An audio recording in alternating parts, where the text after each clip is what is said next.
ஓகேண்ணே, இந்த வீடியோவில் வந்து ஆர்சிபியை பற்றி ஏப்பட்டா யாரோ 10 பேர் அடிச்சு டான் ஆனவளடா. நான் அடிச்ச 10 பேருமே டானுங்க தான். உங்களை அடித்தவங்க தான் டான்னு கேள்விப்பட்டேன். என்னை வச்சு காமெடி பண்ணலையே.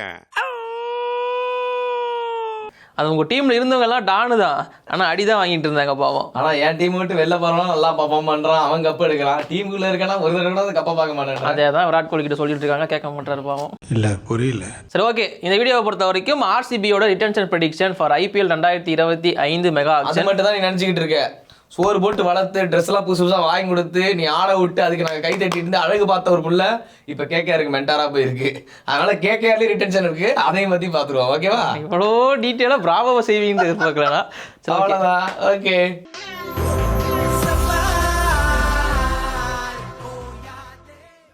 ஆல் இன் ஆல் ஸ்போர்ட்ஸ் நேயர்களே அனைவருக்கும் வணக்கம். நான் Vijay city sports Nitish. So ஐபிஎல்லோட அலப்பறைகள் ஆரம்பிச்சாலே ஒரு கோலாகலமான திருவிழா தான், அதில் எந்த ஒரு மாற்று கருத்து. ஏன்னா அது இன்ட்ரெஸ்டிங்காக இருக்கும், பார்க்கும்போது ஒவ்வொரு மேட்சுமே சூப்பராக இருக்கும். ஸ்டில் இப்போ வந்து சென்னை சூப்பர் கிங் ரிட்டன்ஷன் நம்ம பார்த்துட்டு இருக்கோம். அதை விட இன்ட்ரெஸ்டிங் ப்ரோ கபடி தான். ஐபிஎல் தான்டா ப்ரோ கபடின்னு இப்படியே பேசிக்கிட்டே இருந்தா என்னடா அர்த்தம்? எது பெருசுன்னு அடிச்சு காட்டு. நீங்க கீழே கமெண்ட்ல சொல்லுங்க. வீட்டில் சீரியலே கட் பண்ணிட்டு நாங்கள் ஐபிஎல் பார்ப்போம். நாங்கள் ரெண்டுத்தையும் கட் பண்ணிட்டு ப்ரோ கபடி பார்ப்போம். நாங்கள் டிவி லைனே கட் பண்ணி ஏன்னா ப்ரோ கபடி வர சமயத்தில் ஐபிஎல் வராது, ஐபிஎல் வர சமயத்தில் ப்ரோ கபடி வராது. அந்த மாதிரி அப்படி இப்படி கரண்டை கட் பண்ணி விட்டுருவோம். தெரியல, நேற்று எங்கள் அண்ணன் டெப்டி சிஎம் ஆயிருக்காரு. ஆனதுக்கப்புறம் சென்னையில் கரண்டே இல்லை நைட் ஃபுல்லாக. உனக்கு வேற கல்ல சாமா வாங்கிட்டேன் என்னப்பா. சரிப்பா. ஆபத்து வந்தவன அப்படியே கஸ்டமரா மாறி கிளம்பிட்டாங்க.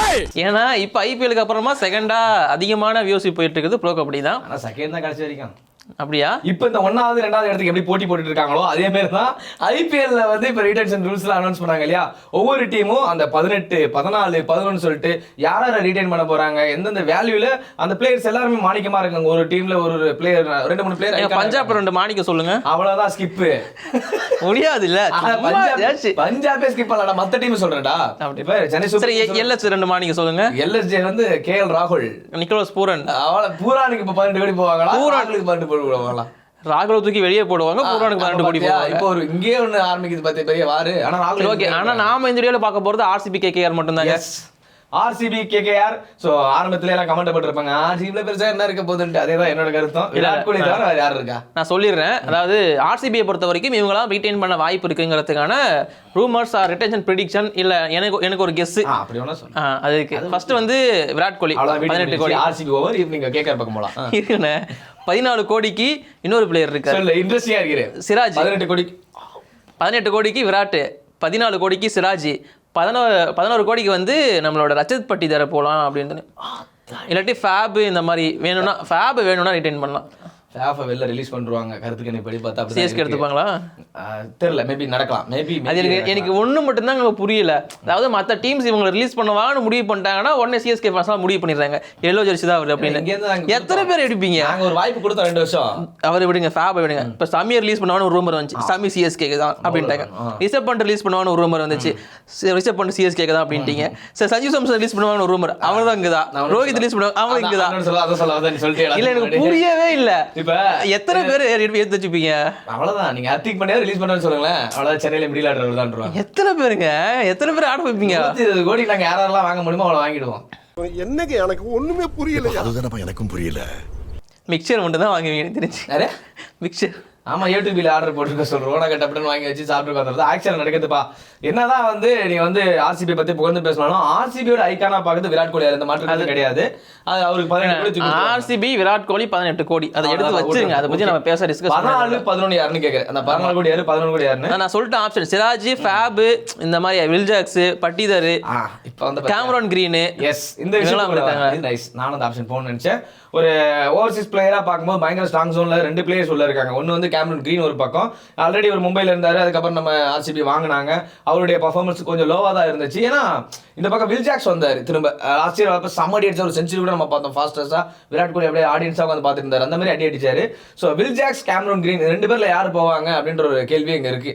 மேபி அந்த 11 கோடி பட்சத்தில் நான் சொல்ல வரேன். 14 வரல, நான் 11 கோடி. ஏன்னா 11 கோடியில பட்டிதருக்கு பதிலாக இந்த மாதிரி ஒரு ஆல்ரவுண்டர் பக்கம் நீங்க போலாமே தான் என் பக்கம் எனக்கு ஐடியா தோணுது. ஏன்னா வில்ஜாக்ஸ், கேமரன் கிரீன் 2 பேருக்கு கம்பேர் பண்ணா வில்ஜாக்ஸ் பெட்டர். அவங்க 2 பேருக்குமே ஆர்டிஎம் இருக்குல்ல. ஸோ அதோட சொன்னீங்களா இருக்குன்றது ஒரு பக்கம் இருக்கு. இன்னொன்று என்னன்னா, என்ன கேட்டிங்கன்னா சிராஜவே நீங்கள் ரீட்டைன் பண்ணலாம். சிராஜுக்கு ஆர்டிஎம் யூஸ் பண்ணிக்கலாம்.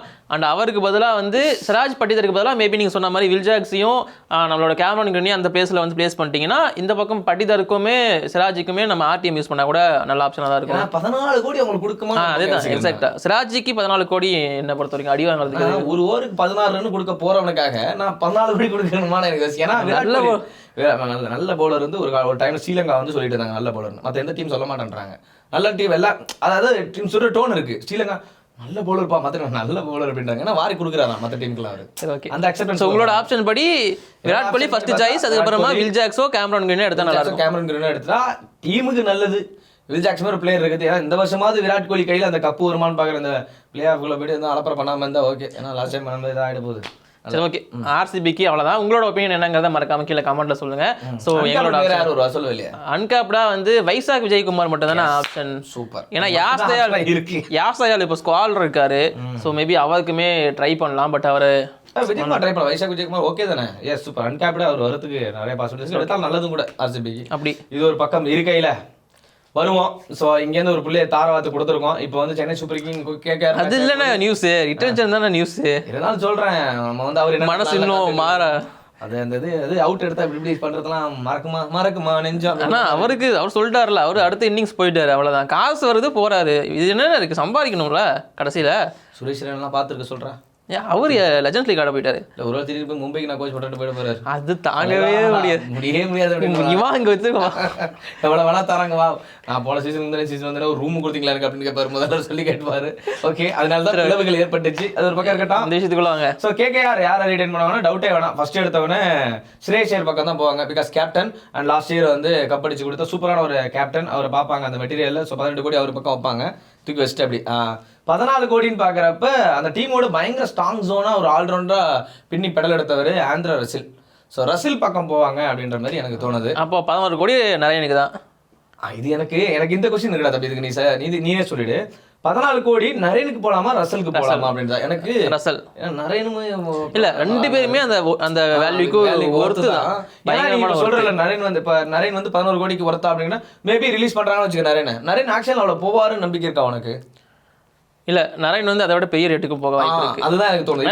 ஆனா 14, 11 அவங்க பிரிச்சு எடுத்துக்கலாம். அண்ட் இன்னொரு ஆப்ஷனுமே இருக்கு. ஸோ ஆப்ஷனை பொறுத்த வரைக்கும் எக்ஸ்ட்ரா அமௌண்ட் கொடுத்துக்கலாம் டீம்ஸ். மேபி 2 பேருக்குமே அவங்க 14 கோடி கொடுத்து கூட ரீட்டைன் பண்ணலாம். பட் அது வந்து அவங்க பர்ஸ்ல பிடிச்சிருவாங்க அப்படிங்கிறதையுமே சொல்லியிருக்காங்க. பட் அவங்க 2 பேரும் நீங்க ஈக்குவலா பாக்குறீங்கன்னா அந்த நீங்க 2 பேருக்கும் ஈக்குவலான வேல்யூ கொடுக்கலாங்கிறது என்னோட ஒப்பீனியன். ஸோ ரூல்ஸ் படி அதுவுமே கரெக்டாக தான். எக்ஸ்ட்ரா கொடுக்கலாம் அமௌண்ட், அதுல எந்த ஒரு தப்புமே கிடையாது. ஸோ இவங்க தான் ஃபர்ஸ்ட் 3 ஆப்ஷன். பட் என்ன பொறுத்த வரைக்கும் இங்க வந்து எல்லா டீம்ஸுமே அந்த ஃபர்ஸ்ட் 3 ஸ்லாட்ல மட்டும் தான் ரீட்டைன் பண்ணுவாங்கன்னு தோணுது.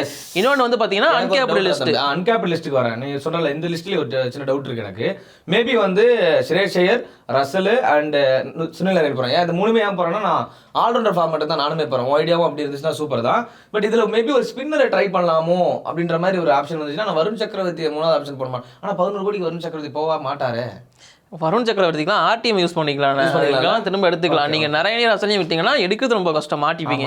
ரிங்கு சிங் ஒரு பிளேயர் இருக்காரு, அவருக்கும் ஆர்டிஎம், ரிங்கு சிங்குக்கும் ஆர்டிஎம் யூஸ் பண்ணலாம். ஸோ இங்க வந்து ரிங்கு சிங் வந்து கேப்டு பிளேயர். ஆனால் அவருக்கு 18 கோடி கொடுக்கணுமான்னு கேட்டீங்கன்னா 4th ஸ்லாட்ல கொஞ்சம் கஷ்டம். கண்டிப்பா அவருக்குன்னு கிடையாது. ஸோ அதுக்கப்புறம் திரும்ப பண்ணி கொஸ்டின் மார்க்டா கேப்டனா தான் கொடுத்துருக்காங்க. ரசல் நிறைய நீங்க யாருக்குமே 18 கோடி கொடுக்க முடியாது. ஸோ ஆர்டிஎம் அதாவது என்ன பொறுத்த வரைக்கும் எல்லா டீம்ஸ் என்ன பண்ணணும் அப்படின்னா அந்த ஃபர்ஸ்ட் 3 ஸ்லாட்ல வந்து ரீடைன் பண்ணிக்கணும் இருக்கிற பிளேயர்ஸ். உங்ககிட்ட அன்கேப்டு பிளேயர் இருந்தாங்க. இப்போ கேகேஆர் பொறுத்த வரைக்கும் ரகுவன்ஷி வந்து சரியான ஒரு அன்கேப்டு பிளேயர். ஸோ அவர் வைபவ் வரோரான்னு ஒரு பிளேயர் இருக்காரு, அவரெல்லாம் ட்ரை பண்ணலாம். ஸோ இங்க நிதிஷ் ராணா இருக்காரு, நிறைய பிளேயர்ஸ் இருக்காங்க அவங்க பேக்கப்க்கு. ஸோ இவங்களாம் வந்து பார்த்தீங்கன்னா அன்கேப் லிஸ்ட்ல ஒரு பிளேயர் சைன் பண்ணணும், இதில் யாராச்சும் ஒருத்தர் சைன் பண்ணி எடுத்துக்கலாம். மற்ற 2 ஆப்ஷன் அதாவது 4th and 5th ஸ்லாட்டை வந்து ஃப்ரீயா விட்டுட்டு ரீடைன் பண்ணாம ஆர்டிஎம் யூஸ் பண்ணிக்கலாம். ஏன்னா அவ்வளோ அமௌண்ட் செலவு பண்ணவே தேவையில்லை, ஆர்டிஎம் வச்சு நீங்க எடுத்துக்கலாம் அந்த பிளேயருங்கிறது தான் என்னோட ஆப்ஷனா இருக்கு. ஸோ எல்லா டீமுமே இதை யூஸ் பண்ணாங்கன்னா கரெக்டாக இருக்கும். இல்லை நான் பண்ணி தான் தீருவேன்னா 79 கோடி செலவு பண்ணணும் நீங்க ரிட்டர்ன்ஷனுக்கு மட்டும். அங்கே போய் 41 கோடியில் தான் ஆக்ஷனில் உட்கார முடியும். ரைட், சூப்பரான பாயிண்ட் தான், செம்மையா சொல்லியிருக்காங்க. இதை வச்சு என்ன பண்ண முடியாது, 41 கோடியில் நீங்கள் மொத்தம் எத்தனை பிளேயர்ஸ் எடுக்கணும், வாய்ப்பே இல்லை. கேகேஆர் இப்படி கம்முன்னு உட்காந்துருக்க ரெடியே கிடையாது. கேகேஆர்லாம் எடுக்க மாட்டாங்க, இந்த தப்பு பண்ண மாட்டாங்க. கேகேஆர் கொஞ்சம் கிளவர் தானே. ஆமாம், இன்னொன்று இப்போ கிளவரான ஆளுங்க உள்ள இருக்காங்கும் போது இன்னும் பயங்கரமாக தான் இருக்கும். ஐபிஎல் செம்மையாக போயிட்டு இருக்கீங்க இந்த வருஷம். ஏலம் கண்டிப்பாக நீங்களா பாருங்க, எழுதி வச்சுங்க. செம்மையான ஒரு ஏலமாக தான் இருக்க போகுது இந்த வருஷம் ஏலம். ஏன்னா 3 பிளேயர் தான் நீ சொல்ற மாதிரி ரிட்டைன் பண்ணுவாங்க, வாய்ப்பே கிடையாது. 2 ஆர்டிஎம் யூஸ் பண்ணுவாங்க, ஒரு அன்கேப்டு பிளேயர் சூஸ் பண்ணுவாங்க. அதுவும் அன்கேப்டு லிஸ்ட்ல இருந்தா மட்டும் தான் பண்ண முடியும். எல்லா சப்போஸ் அன்கேப்டு யாருமே இது இல்லைன்னா அவங்களுக்குமே அந்த ஆர்டிஎம் எடுத்துக்கணும். 3 ஆர்டிஎம் மட்டும் நீங்க ஆக்ஷனுக்குள்ள போகலாம். So yes super. ஸோ இதுதான் ஆர்சிபி அண்ட் கேகேஆர் இந்த 2 டீமோட ரிடென்ஷன் பிளேயரை பற்றி நாங்கள் பேசியிருக்கோம். உங்களுடைய கருத்து எதாவது இருந்தாலும் நீங்கள் கமெண்ட் பாக்ஸில் போடலாம். அண்ட் ஸ்டில் இதுக்கப்புறம் தொடர்ந்து எல்லா டீமை பற்றி நம்ம திரும்ப பார்க்க போகிறோம். இது மும்பை இருக்கிறாங்க, பஞ்சாப்லாம் இருக்காங்களா, ராஜஸ்தான் இருக்காங்க, சரி எல்எஸ்ஜி இருக்காங்க, ஜிடி இருக்காங்க, டெல்லி. ஓகே எல்லா இருக்காங்க. எல்லாரை பற்றி நம்ம தெளிவாக பார்த்தரலாம். அண்ட் உங்களுடைய கமெண்ட் சப்ஸ்கிரைப் பண்ணுங்க. அண்ட் வேற ஏதாவது முக்கியமான நியூஸ் இருக்காப்பா? ஆமாம், ஷேர் பண்ணுங்க. நன்றி, வணக்கம். முக்கியமான நியூஸ். தேங்க்யூ.